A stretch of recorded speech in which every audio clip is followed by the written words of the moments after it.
Amen. Well, welcome everybody. We're short a few folks this morning, and I'm sure we'll have some trickle in, but we're just going to go ahead and dive on in. I appreciate everyone coming out today. I do have to share, since Brett's here this morning, with his twisted sense of humor, wanted me to title my class "Good Grief." But I elected not to, so yes. I would like to start off, though, this morning by just asking if there were any follow-up thoughts, comments, or questions after last week's sharing. I had one person tell me they wished I would have given a little bit of time to share or ask. So before I dive into this week's material, is there anything anyone wants to share or comment about last week on? Going once, going twice, gone. Okay, moving forward. One of the often overlooked words in our lives, good morning, is loss. Trauma and crisis receive all the attention, whether we're talking about crisis counseling or personal crisis going on within the family. Those are the headline words of the day, but loss is at the heart of pretty much all trauma and crisis. Right. So I'd like to ask everyone this morning, and I actually want some feedback from some of you. What is the loss in your life that you have never grieved over? Lee? I think both my mom and dad passed. My dad lived with me for 13 years, and then the last 4 years, as his mobility deteriorated, service took a lot more giving as a caretaker. Mm-hmm. Having my mom in a nursing home nearby, I think at the end I felt more relief than I did grief. Mm-hmm. And different people I talked to felt, well, you should be feeling something, bro. You're probably expressing it. And I said, well, I can't manufacture emotions that aren't there. So that's kind of how it is. Appreciate you sharing that this morning, Lee. Brett? I think in some ways it's kind of strange. It's like my father's still alive, but there's an emotional challenge there. So there's a grieving process of that, and plus he's in his end of life stage. But I think even the kingdom, it's different than it used to be. So there's some ways better, some ways not better. But so there's a loss that is just what you knew doesn't exist anymore. Appreciate you sharing that, bro. A lot of things that we deal with in life involve loss. Why are we hesitant to talk about loss? It hurts. When the Super Bowl gets played, they spend big money on articles about who? The winners. Right. And what do we call the other team? The losers. The losers. And that's exactly how loss makes us feel. It diminishes us in our own eyes and in our minds. As a culture, we have a tremendous intolerance for suffering. Oh, that's a great point. We want ourselves and those around us to just get over things quickly, because I feel very inept at helping you deal with where you're at today. The concept that loss means something is wrong carries over into every area of our lives. You've probably either said or heard things like this at some point in time. She must not have been a very good wife for him to have left her. They failed as parents, otherwise that child would have stayed in church and not been involved in that crowd. He lost his job. I wonder what he did wrong this time. If they had been living the Christian life, this wouldn't have happened. I hope you don't routinely have thoughts like that, because I tend to believe that that's not a very spiritual line of thinking. But we're in good company when we think that way, because the disciples that followed Jesus thought the same way. John chapter 9, as he went along, he saw a man blind from birth, and his disciples asked him, Rabbi, who sinned, this man or his parents, that he was born blind? Neither this man nor his parents sinned, said Jesus, but this happened so that the work of God might be displayed in his life. You know, oftentimes loss, suffering, and grief are the very tools that God is trying to use so that he can be displayed in our life. How we handle our loss, how we handle our grief, how we handle our suffering. And that is not to say that we need to get over it quickly or that we need to not talk about it. Quite the contrary. We need to be able to talk about it with others and talk about it frequently. Loss is not the enemy, although we at times may feel that way.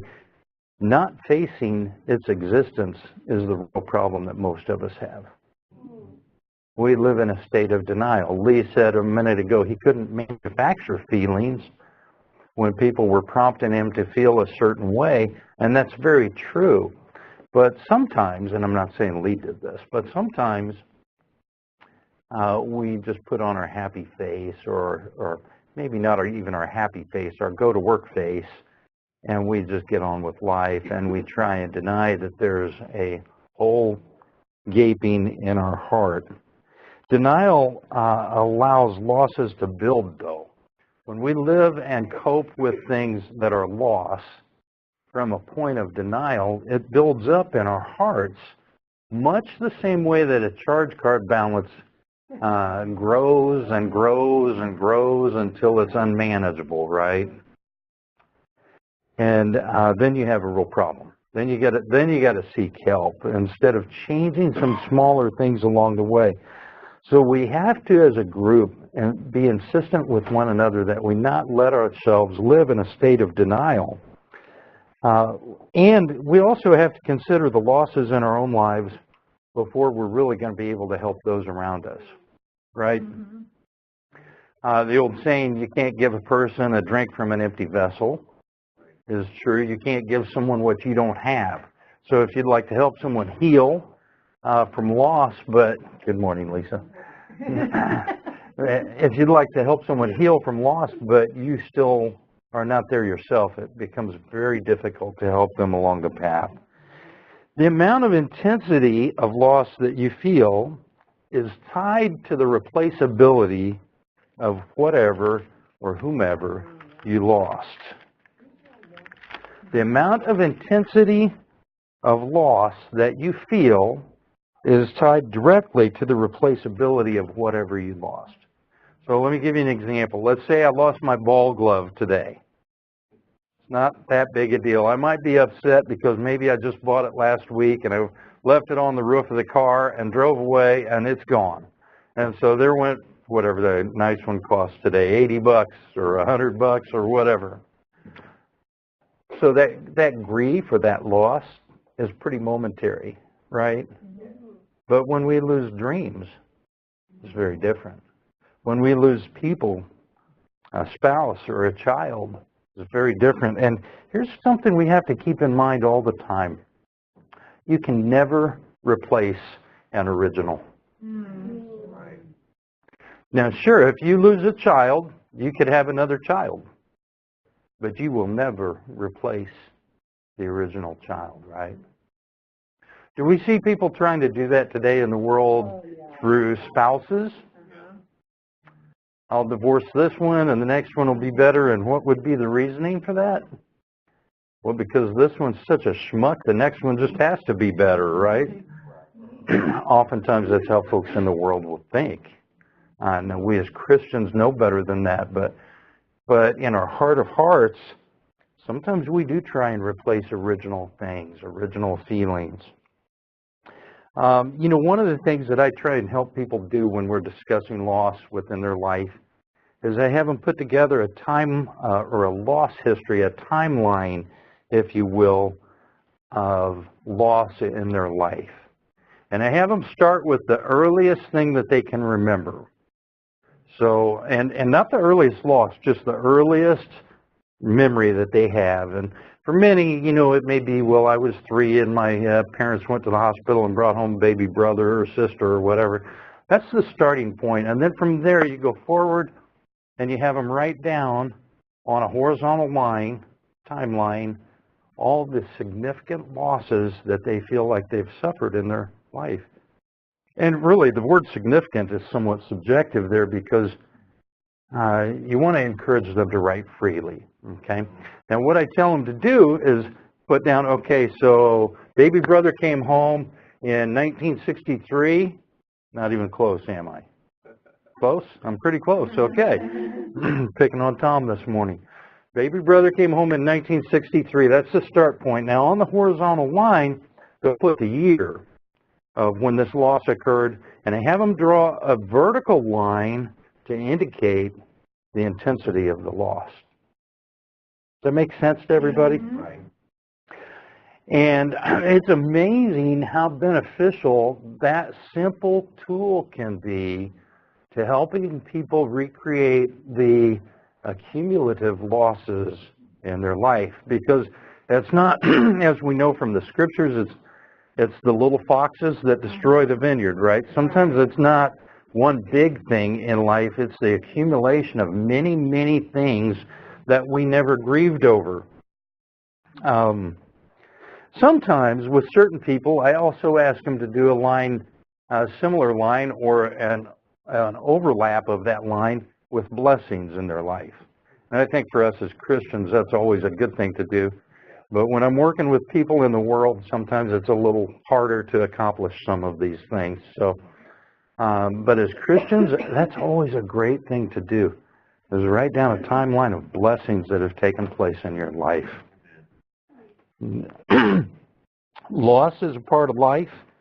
There's no way around that. It's a part of growth, right?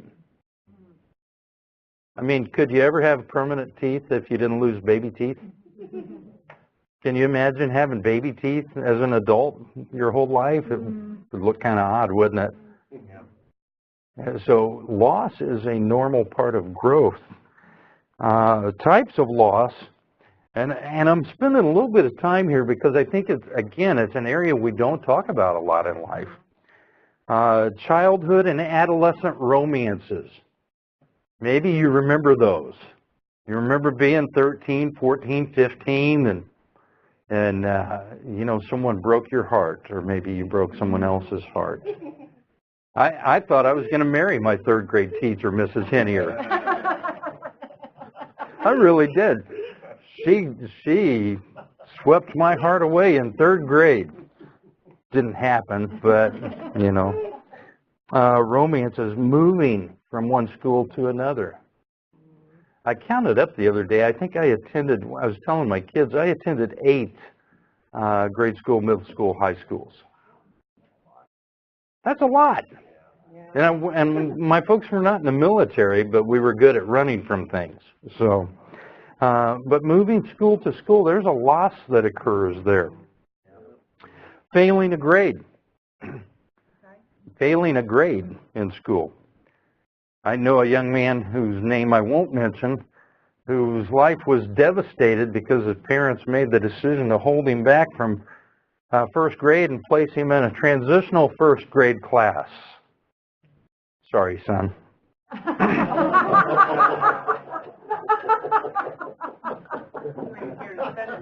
Yeah, he's not here, but I'm sure some of you will take that to him. So, friends moving on. Maybe you didn't fail a grade, but maybe someone moved on to an accelerated class and you didn't get picked for it. Now, that's a minor thing to us at this age in life, right?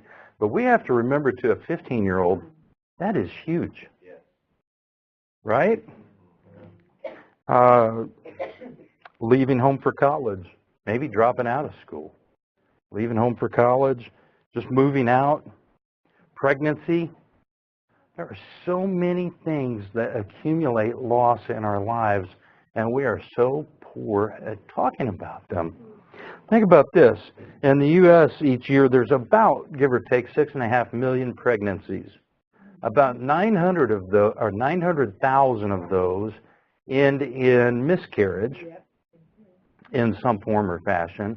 Another 1.5 million end in abortion. 2.5 million, give or take, of the 6.5 million pregnancies that take place in this country every year end in either miscarriage or abortion. How often do people talk about that? That is an enormous number.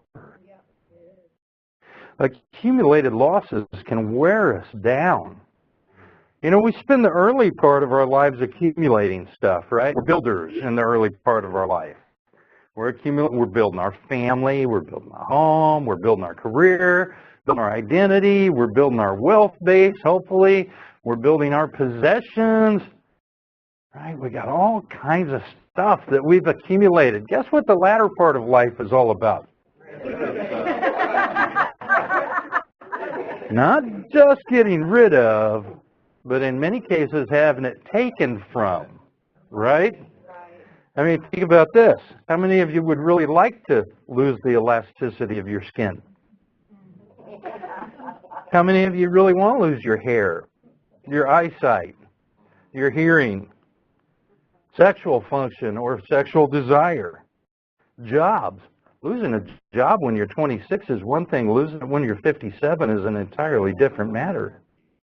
Maybe your skill set's no longer even needed.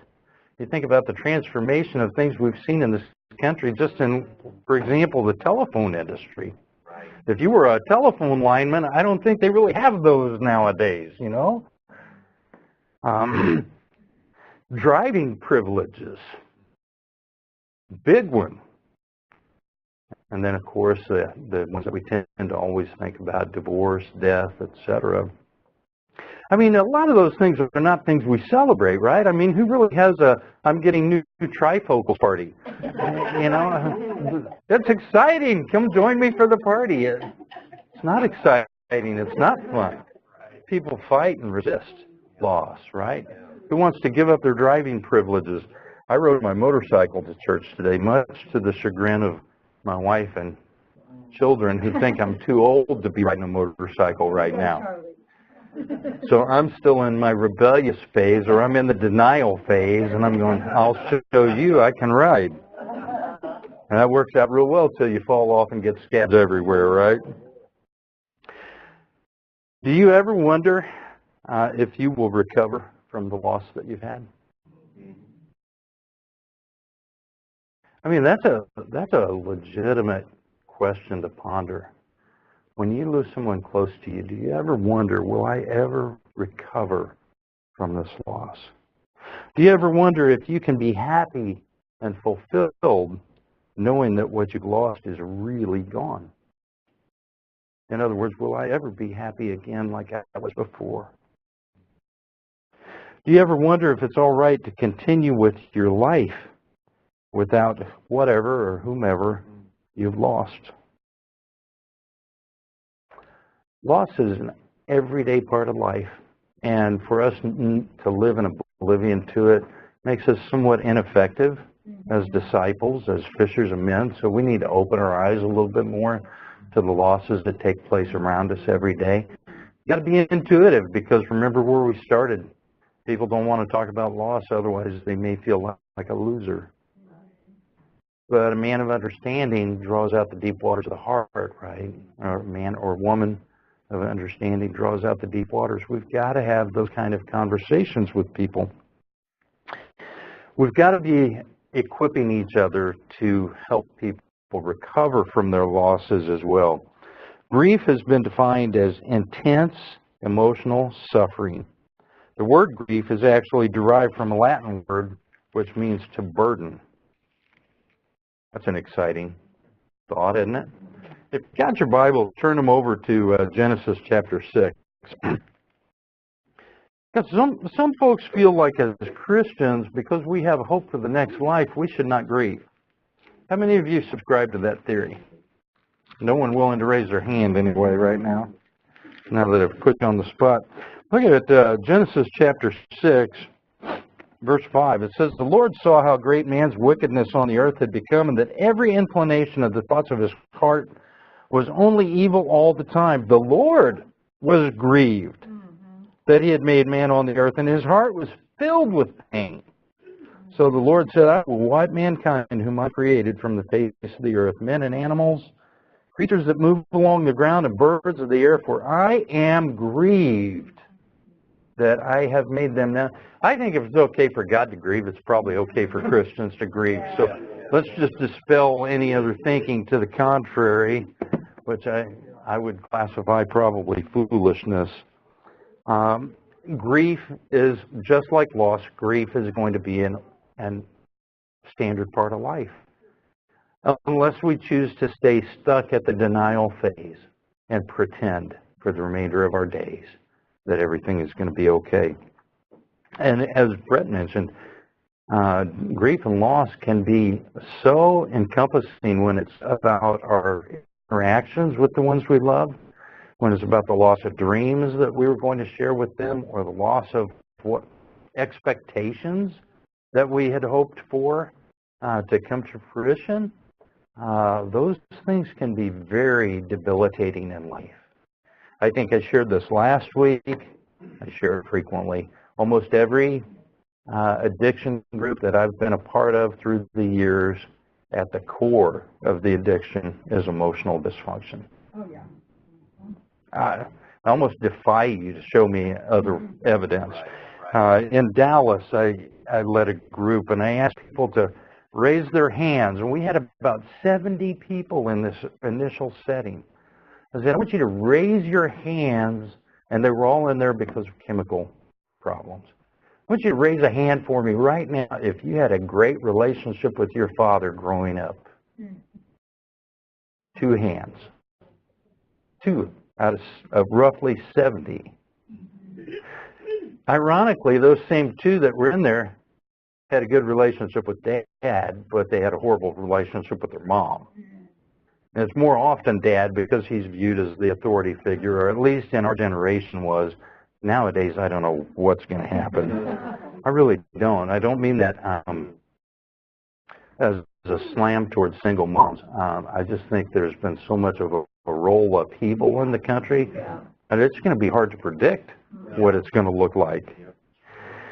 Grief is an everyday part of life, though, and we have to remember this. There is no cookie-cutter solution for dealing with grief, because grief is emotional. What did God just say? My heart is filled with pain. So because it's primarily emotional, it's personal, and therefore it's different for everybody. Sure, there are common themes that emerge from it. But we have to remember that. Also, grief has a purpose. That's probably not a very fun thought to embrace either. Grief has a purpose in my life. And beyond just that the glory of God can be displayed, but the purpose is to get you beyond your reactions to loss in order to face the loss and adapt your life to it going forward. Kathy just lost her father recently. Kathy's life will now be different, as she will now just live with the memory of her father going forward. And the only way out of grief is through it. Right. You cannot shortcut it. There's no way around it. You can't go to the hospital and get a grief bypass. Hey, Doc, can you give me a stent? I need a grief bypass here. It doesn't work. There's no... Now, people try, especially in the world, people try lots of things to avoid dealing with grief, don't they? What are some of the most standard things people try? Well, alcohol. Alcohol?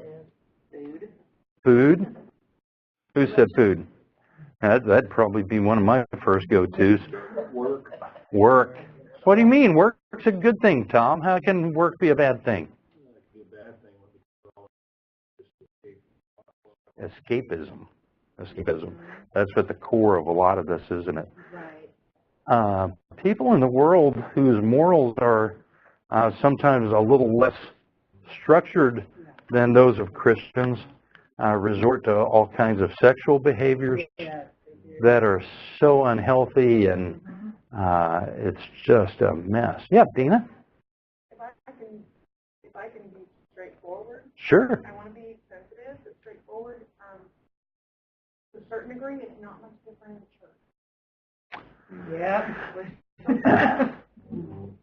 That's very true. I mean, all you have to do is read Paul's letter to the church in Corinth to go, what? Yeah. Very true. And to say,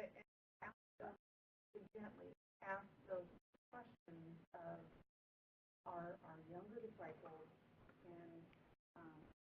and of one another, to not be surprised by that sometimes. Sometimes we have an expectation of what we should be like in a church. And a lot of Christians, and so I'm not giving to those addictions. If that was their sinful nature, sure. Yeah. That's a great point, Dina. I appreciate you bringing that out. It's very true. We all got in the church from where? The world. So we still bring worldly habits and problems into the church and worldly ways of dealing with spiritual habit or spiritual problems. We resort oftentimes to worldly ways. That's at the root of a lot of people abandoning their faith through the years. You know, they felt like the church or God was going to provide the answer. Oftentimes we felt like God was going to provide the answer, but we don't feel confident to accuse God. But it's easy to accuse all the people I know. So, you know, Roger didn't help me. Roger looked the other way when I was calling to him and needed his help. Sorry, Roger, I'm just picking on you a little today. We know that not to be true. But we superimpose the failings that we feel on a personal level onto the church and therefore onto God.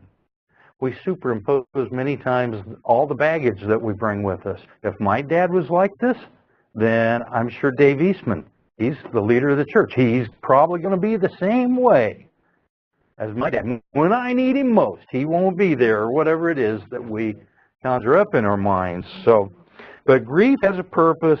We have to remember that it is to go beyond our reactions in order to face the loss and adapt to it. When the loss is death of a loved one, we must develop a new relationship with that person. Now, what does that mean specifically? I got lots of time. Well, your relation cannot exist the way it has up to this point in time, so you have to develop a new way of relating to them. One of the things we do is we reflect on who they were. You know, I always tell my kids, and this I learned from my dad, Sawyers, don't quit. You asked my son today, after you give him grief about his transitional first grade thing, tell me what your dad always told you growing up, and I'll be shocked if he doesn't say Sawyers never quit. We may not be the sharpest tools in the shed, but we're persistent. And sometimes that's a help, and sometimes that's an exercise in futility. Reflect on who they were. Reflect on what they did. Reflect on their impact, where they came from. You know, it's simple little things sometimes that we like to remember about people. My dad started off as a young man driving a milk truck. And back then, what that meant was you went to the front porch of all these farms and you toted those old milk cans that are probably about a 10-gallon can or something. So he'd tote 2 of those at a time out to the truck and dump them in the truck and take the cans back. As a result, he had fingers that were a little bit like bratwurst. And when he flipped you in the head with one, it felt like you'd been hit with a ball-peen hammer. And he frequently did that to me. I'm not sure. I used to think it was because he was picking on me. When I grew up, I realized it was because I was misbehaving. But I always had a lot of respect for those enormous fingers of his, right? You just got to remember things about your loved ones. Keep their memories alive.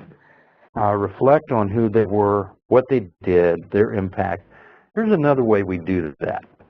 And some ways are healthy, and some ways are not so healthy, and I'll get to that in a moment. I wonder what Dad would think about all this going on. What would he say? I wonder what Mom would say about this. Would Mom be surprised to see this latest grandbaby? Wouldn't, you know, whatever it is, I think there are some really healthy ways to kind of reestablish and continue your relationship with that person. I think there's probably also some less than healthy ways when, let me give you an example. Well, I know Dad would have wanted me to paint the house this color, so that's what color it's going to be. even though my wife doesn't like the color, right? There are some coping mechanisms that we use that maybe aren't always great, but one thing is sure, having objectivity around us helps tremendously. Right. Having people in our lives. I was talking to Dina right before we got started, and she was talking about a small group, and said, well, I'm not a counselor. I said, you don't need to be, any more than you need to be a parent to give someone input about their child. Right. Now, that needs to be grounded in humility. Right. You know, before you have your own children, you're probably an expert on child rearing. And while that may be far from the truth, it doesn't take an expert to see certain behaviors. You know, Proverbs says even a child is known by his actions, right? Christmas is an example. Let me share what happened a couple years ago at Christmas. My dad died in 2009, March 21st of 2009. So however many years ago that was, maybe it was just this past Christmas, my son-in-law Jordan was talking about getting a shotgun for Christmas. And I said, oh, don't do that. Or he was talking about getting a shotgun in the fall. And I told Nikki, don't let him get a shotgun. I have a shotgun I want to gift to him. And to me, to give a firearm from one man to another is about the most coolest thing you can give, okay? Unless you want to give a Ferrari or a Lamborghini away, but for most of us, that's not a reality. So anyway, I'm sitting there thinking, okay, I have this nice Italian shotgun I can give Jordan, and I have my dad's gun, a 1962 or 3 Winchester 1200 automatic shotgun. Now, one's a little, you know, it's the Italian model, and one's kind of an old standard American model, right? But this one had deep intrinsic value to me. Right. Perfect looking gun, looked brand new except for one scar on the stock he got climbing over a barbed wire fence on the stock of the gun. So I had this all planned out. This is going to be awesome. So I wrapped the shotguns for him, and Jordan opened his, and everything was fine. But when Ross opened his, I just broke down and sobbed. Even now, it's a little hard to talk about. But I realized, pardon me, I realized that was the final thing that my dad had given me. And that was kind of the last earthly possession, really. And I so wanted my son to have it. You know, but even though I thought about it for months, it wasn't a reality until he opened it up. Right. And then it just took on a whole different life that was totally unexpected to me. I'd been thinking about it for months. I didn't think this is going to be a problem, but it sure turned out to be for me. So I think that keeping a person's memory alive is a very important part of our healing through our grief. Another helpful tool is a relationship history graph. Again, a timeline, if you will. But this one starts with that relationship. So let's say it's Tom and Lisa. They're sitting on the front row, so I'll pick on them a little bit. So what year did you get married, Tom? 87. Are you sure, brother? I'm giving you one opportunity. 1987. Yeah, I'm sure. As he looks at his wife to make sure. So 1987. Yeah. Were you a Christian then? I was. Yeah. Oh, you were. Okay. Campus ministry, please. Yeah. Campus ministry. Football state. Okay. Well, what you do is you start your timeline 1987, or in your case, campus ministry sweethearts. Maybe you started when you started dating. You know, and you draw a graph, basically, or a timeline, if you will, of positive and negative events in your life. We now know more about that. Well, look at the joke, sorry. Okay. All right. No, by all means, go right ahead and share it, Kathy. Kind of looked like the stock market over the years.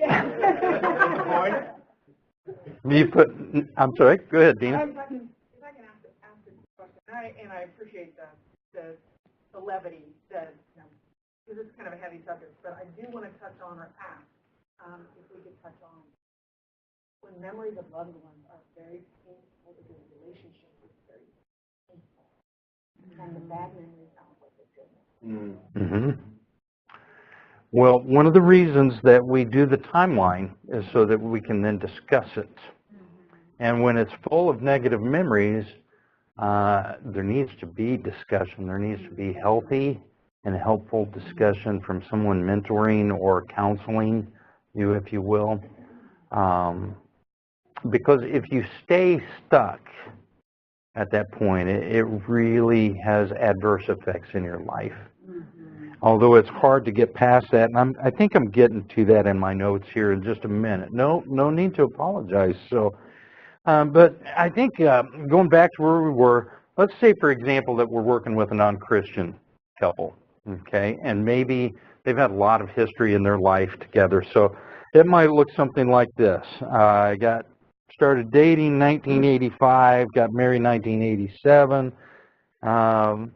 On the negative side of the line, discovered a major lie in our relationship. His drinking got worse. Came home from a horrible car accident. On the positive side, might be a very special vacation. Gave up drinking. You know, my spouse gave up drinking. That's now a very positive thing. But it's helpful. It's a helpful tool to put together a graph like this for people, because the next thing that I'm going to ask you to do then is write a paragraph about each of the events that you put on the line. Good and bad? Good and bad. With as much detail as possible. And doing that should evoke feelings in us. And then I go further and I ask if you can think of any regrets or of any if-only statements about your relationship. For example, I regret that I became bitter towards my wife. I regret that I took that job that kept me on the road all the time. If only we had taken more time to play. If only I wouldn't have fought with him the day before he died. If only. So if only and I regret statements are really an important part of dealing with this. Then discuss each regret with them. I ask them really 3 simple questions. How would your life be different if? How would your life be different if that hadn't happened? Well, I don't know. Well, let's explore it for a minute. Think about it. What do you think your life would look like now if that situation had not occurred? Or the second one is, how would you have preferred to act? Because a lot of times they'll have, I regret being not nice in this situation. They might substitute a different word there. I regret being so hateful towards my spouse, or I regret being so hateful towards my spouse because of what it did to my kids after the divorce. It gets messy. When you're dealing with people's lives, it's going to get messy. But again, I'll ask, how would you have preferred to act? And then the last question is, what can we do now to help you overcome the lost opportunity?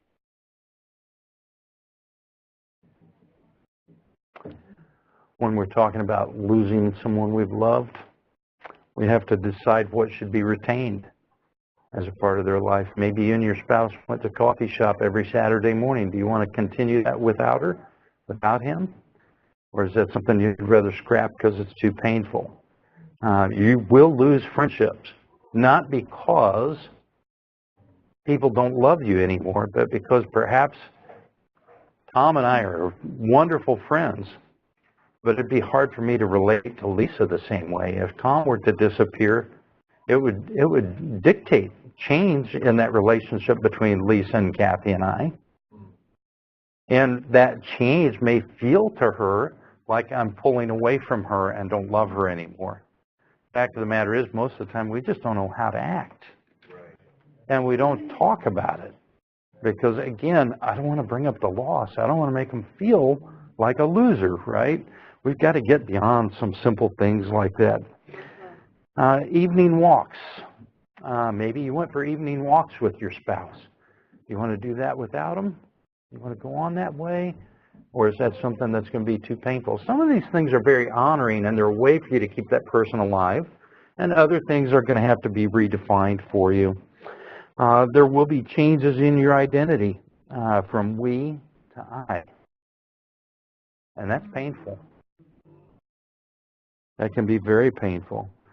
But we must face our losses. No attempt to postpone the pain, deny what happened, or minimize the loss will help. In fact, it will just intensify and drag out your recovery. So I don't know, Dina, if that answered your question, but the timeline tool and writing a paragraph about each thing they put on it and then discussing it in that context is what really helps people gain great traction, it feels like to me. Make a list of the effects of your loss, the effect of the loss. One thing I ask people to do is assemble 4 index cards and write on each one of them, or write one statement on each one. I believe my grief has a purpose and an end.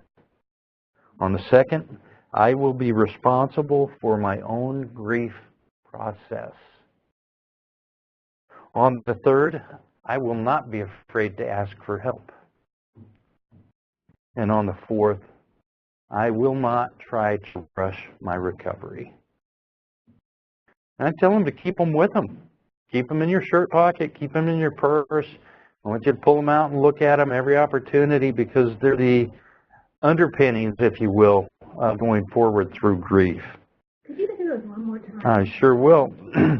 Number 1, believe my grief has a purpose and an end. Number 2, I will be responsible for my own grief process. Number 3, I will not be afraid to ask for help. And number 4, I will not try to rush my recovery. Thank you. You're welcome. We also need to tell others about it and call it by its name. It was a huge loss to me, and I am grieving. Let's just practice that one time, because I don't see us running to say that right now. So say it with me now. It was a huge loss for me, and I am still grieving. It's okay to say those words. Nobody's hair fell out just now from saying that. Nothing bad happened. It's okay to say those words. We need to be comfortable saying those words.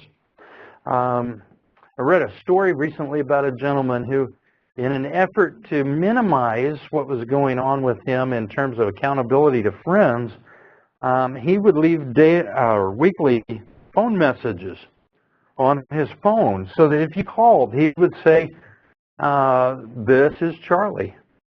It's July 26th, or whatever the date is. I've been without my wife for the last 3 months now. It still hurts like crazy. I miss her every day. Thank you for your prayers. The next month he would change it. And it was people started calling him just to get the report on how he was doing, because people do want to know, but they feel very inept and ill-equipped because they don't know what to do with it. Once you tell me, now what do I do? You know, so hopefully through just a couple of weeks of talking about it here, I'll at least whet your appetite to find out more. Number 3, we need to write. We need to write about captured moments, stepping stones in our relationships, milestones in our relationships, opposites. How many of you know what writing about opposites is? This makes me glad. This made me sad. You define what the opposites are that you want to write about, but write about opposites. And then I'm going to end here in just a moment I want to talk just a little bit about saying goodbye. Saying goodbye is actually a very therapeutic and helpful piece of grieving. It doesn't need to be rushed, okay?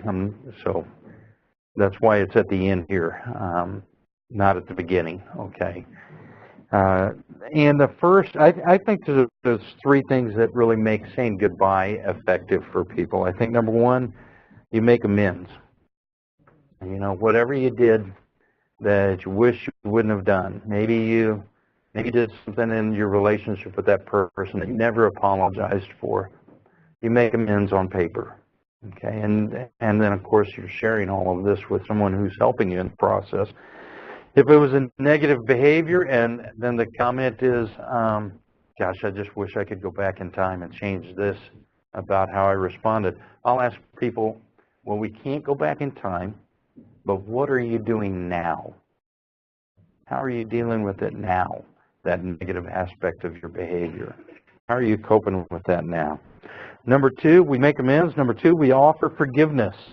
Oftentimes, an I forgive you letter is a huge step. In the same way that we're making amends for the things we did in the relationship, we need to often offer forgiveness for the shortcomings or the failed expectations or whatever it was that took place in our lives. And again, that needs to get talked about with someone.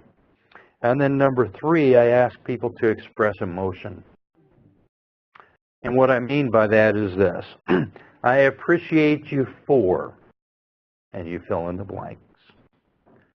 I am so proud of you for overcoming your own childhood so that you could revere me the way you did. You're filling in the blanks. It meant so much to me when. Thank you for. And you were so special at.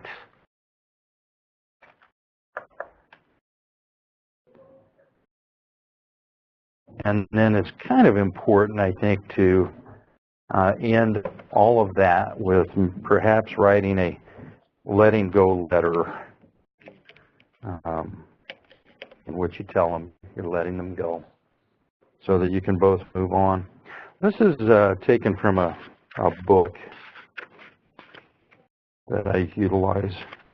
It's got an interesting perspective. It's called Gone From My Sight, The Dying Experiences by a lady named Barbara Carnes. But it says, I'm standing upon the seashore. A ship at my side spreads her white sails to the morning breeze and starts for the blue ocean. She's an object of beauty and strength. I stand and watch her until at length she hangs like a speck of white cloud just where the sea and the sky come to mingle with each other. Then someone at my side says, there she's gone. She's gone. Gone where? Gone from my sight. That's all. She's just as large in mass and hull and spar as she was when she left my side, and she's just as able to bear the load of living freight to her destined port. Her diminished size is in me, not in her. And just at the moment when someone at my side says, there, she's gone, there are other eyes watching her coming, and other voices ready to take up the glad shout, here she comes. And that is dying. Interesting stuff we get from people. So that is where I want to end today. Now, I did want to leave some time to cover a few thoughts on this. The handout from last week, and if you didn't get it, I've got more over here. Those are chosen pages from a 6-week grief group that I utilize. I selected them because there's other filler material and just pages to write on and so forth that I just didn't want to. They were thick enough the way it was. So I'm not hiding any of the good stuff from you, but those are designed around grief support groups that we utilize to help people. So please do look through it. A lot of it is just very helpful information. Realize that no one expects you to go through this journey on your own. Maybe you do. Nobody else does. Ask for help. Don't go it alone. say, I think I need some help. It doesn't mean you're broken or a loser if you need help. It just means you need help. I'm very glad to be able to share a little bit, and I thought I'd close with maybe 10 minutes of questions, answers, comments, whatever's on your hearts. So, yes, Sandra. Well, I think because grief is emotional, that it's very different for everybody. And if we could all just take God at His word, how much simpler life would be. But some of us are rebellious and strong-willed and resistant and all kinds of fearful and all kinds of things. And so, like I said, there's no cookie cutter. Even God alone said He was grieved and His heart filled with pain. But amen, I'm so glad you were able to handle it that way. I just appreciate each time you've shared something really specific that's really, really helped me. Like today you talked about when you gave Ross your dad's gun. My dad gave me his car when I moved here. And then I had his keychain. And on it was this Arthur Conan Doyle, what's the word I want? Sure, but it's a little keychain. Just a little bit. Oh, keychain. Okay. Keychain. And my son, and they're both great readers, said, oh, can I have that little, what's the word? Memento? Memento. And I said, sure, but I was like, oh, I'm like, I have the car. I don't want to give you this little. It just like ripped my heart out. But I wanted him to have it because they share such a love of reading. But it just like ripped my heart out. And I thought, I am so selfish. I mean, I have this car, which I can be in every day, and it just killed me. So it was just, and I was glad to give it to him. I wanted to have it. But I'm so glad you shared that because that's kind of stuck with me. Like, what is wrong with me? I didn't want to get this little, $5 thing. There's nothing wrong with you at all. You're grappling with the change, Kathy. Thank you for sharing. Lee, I think you're next. What you said there about writing the letter where you express emotion, a lot of those items you mentioned remind me of a book called The Tribute, where you do similar exercise, and we did that for my mom after their 50th anniversary, and I'll tell you, it brought out so much emotion that it was really healthy. It's something you can do now while they're living. Yeah. And it really, I just wanted to share that. The Tribute, do you remember the author? Okay. Okay. I'll check it out. Well, that's a great point, because when we were talking about the last point of saying goodbye, it can be very beneficial to say goodbye in advance in some ways. This is going to sound like a weird example, but sometimes ladies will say goodbye when they're about to undergo mastectomy.